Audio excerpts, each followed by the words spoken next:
बिस्मिल्लाहिर्रहमानिर्रहीम, अस्सलाम वालेकुम।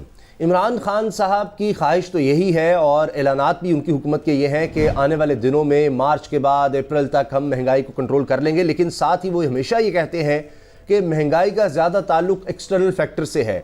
बाहर से चीज़ें महंगी आ रही हैं, महंगाई बाहर हो रही है, उसका इम्पैक्ट हम पे आ रहा है। तो हम ये देखते हैं कि बाहर क्या होने जा रहा है, क्या हो रहा है। डॉलर की अगर बात करें तो डॉलर के बारे में 200 रुपए तक जाने की पेशगोई कर दी गई है। इसकी वजह क्या है? यानी ये कोई आम पेशगोई नहीं है, या ये नहीं कि उसामा गाजी खुद से ये कह रहा है। ये बात एक्सचेंज कंपनीज के ओहदेदारान बता रहे हैं, जिनका ये कारोबार है, जो ये काम करते हैं।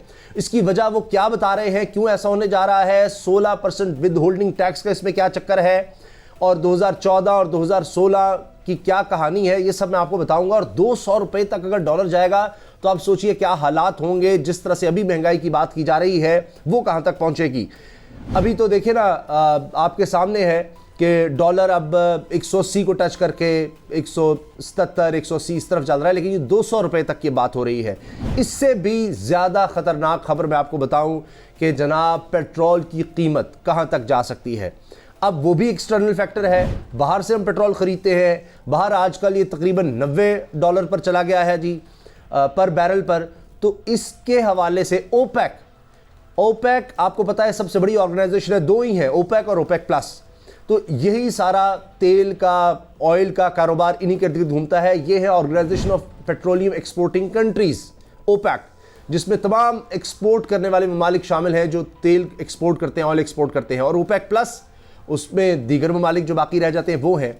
अब इनके ओहदेदार क्या कह रहे हैं? इनके ओहदेदार कह रहे हैं कि $100 पर बैरल से ऊपर जा सकता है तेल 2022 में। $100। अब आप सोचिए, अभी $90 पर बैरल, एक बैरल में $90 है, यानी एक बैरल आपको मिलेगा $90 के इंटरनेशनल मार्केट में। तो अगर 100 से ऊपर चला गया तो इस वक्त अगर 150 रुपए का पेट्रोल है तो ये आप समझ लीजिए ये भी 200 तक चला जाएगा। अंदाजा ये लगा, क्योंकि टैक्स भी हुकूमत ने बढ़ाना है, पेट्रोलियम लेवी का कह चुके हैं IMF से, और फिर बाहर कीमतें बढ़ेंगी तो उसका इंपैक्ट तो यहाँ देना होगा। अल्लाह करे कि ऐसा ना हो, अल्लाह करे कि ऐसा ना हो, हम दुआ कर सकते हैं। लेकिन जो ऑर्गेनाइजेशंस हैं, जिस तरह मैंने आपको बता दिया, पेट्रोल की ऑर्गेनाइजेशन ओपेक, ओपेक प्लस, वो ममालिक क्या कह रहे हैं और उसकी वजूहात क्या बता रहे हैं, उस पर अब आ जाते हैं।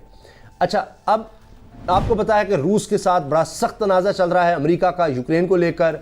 अमेरिका कह रहा है, उसके इत्तेहादी कह रहे हैं जी ये यूक्रेन पर कब्जा करना चाहता है एक दफ़ा फिर रूस, और ये हम नहीं होने देंगे।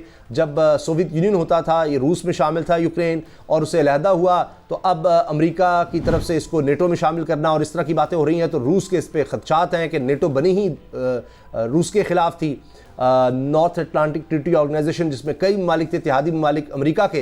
तो अब हमारा ही टूटा हुआ हिस्सा नेटो में चला जाए, हम बर्दाश्त नहीं कर सकते और उनका इन्फ्लुएंस नहीं बर्दाश्त करेंगे, तो किसी भी हद तक जाएंगे। तो ये आजकल चपलिश चल रही है, तो इस वजह से भी पेट्रोल ऊपर जा रहा है, मजीद ऊपर जाने का खतरा है। अभी हाल ही में आपने देखा कि UAE में जिस तरह से ड्रोन हमले हुए हैं, धमाके हुए हैं, वहाँ पर हलाकतें हुई हैं, उसके बाद यमन पर बमबारी की गई है। एक वो मसला अलग से चल रहा है। फिर साथ जो ताज़ा खबर आई है वो ये है कि तुर्की को जो पाइपलाइन जा रही थी इराक से, जो कि दूसरा बड़ा एक्सपोर्टिंग मुल्क है इस वक्त दुनिया में, इराक तेल का, तो वो आप देखें कि वहाँ पर आग लगी, और कहते हैं वो पोल की वजह से लगी, कोई तकरीबकारी नहीं थी, तो उसका भी इम्पैक्ट आया है। तो ये तो एक शॉर्ट टर्म है और इसके यानी असरात आगे भी पड़ेंगे। तो इस वजह से ये जो चंद वजूहात मैंने आपके सामने रखी हैं कि आलमी सतह पर खदशात पाए जाते हैं, कॉन्फ्लिक्ट के खदशात पाए जाते हैं। अच्छा, रूस ये भी दूसरा बड़ा ऑयल प्रोड्यूसिंग कंट्री है, और ये अगर किसी जंग में या इस तरह खदशात में है तो जाहिर है उसकी वजह से भी फिर तेल की कीमतें बढ़ती हैं। इराक का मैंने आपको बता दिया, वो भी बड़े प्रोड्यूसर में से है। तो इस लिहाज से ये खदशात हैं जिसकी वजह से पेट्रोल की कीमतें बढ़ने के इशारे दिए जा रहे हैं। और ये कोई आम एनालिस्ट नहीं कह रहे, ये वो कह रहे हैं जिनका एक काम है, ओपेक के लोग, ओपेक के ओहदेदार कह रहे हैं, ऑयल प्रोड्यूसिंग और ऑयल एक्सपोर्टिंग कंट्रीज़ के ओहदेदार ये कह रहे हैं, इस ऑर्गेनाइजेशन के ओहदेदार ये बात कह रहे हैं। और ये जाहिर है कि फिर पाकिस्तान में महंगाई की एक नई लहर ला सकता है ये सारा मामला।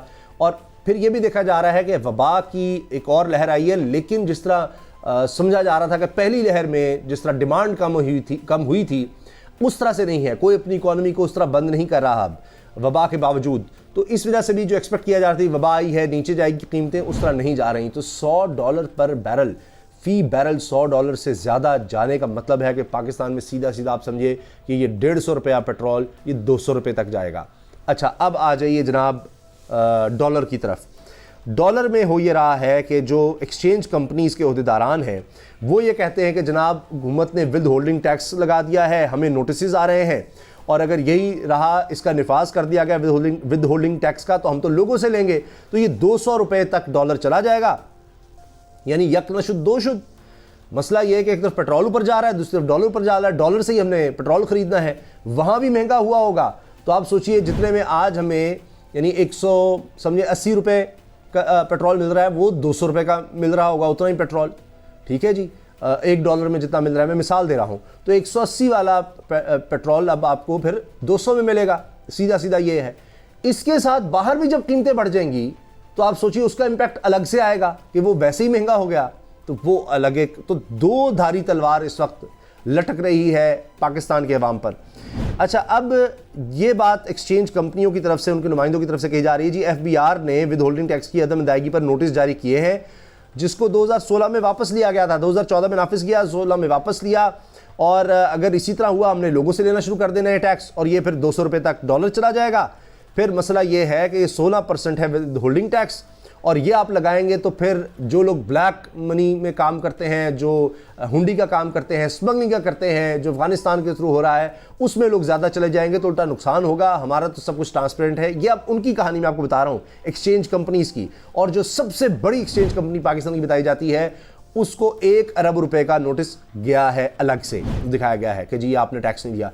तो ये एक मसला खड़ा हो रहा है। लेकिन लगता यह है कि हुकूमत के लिए इससे पीछे हटना इसलिए भी मुमकिन नहीं है कि FATF की शराइत है और उसके मुताबिक ये किया जा रहा है। मनी एक्सचेंज वाले कहते हैं जी, एक्सचेंज कंपनीज वाले कहते हैं कि जनाब देखिए हम तो पहले ही एक एक चीज़ आपको दिखा कर रहे हैं, पॉइंट ऑफ सेल की भी बात हो रही है, वो भी लगा दिया जाएगा, तो ये विद होल्डिंग टैक्स का मामला जो है ये ना करें, इससे डॉलर और ऊपर जाएगा।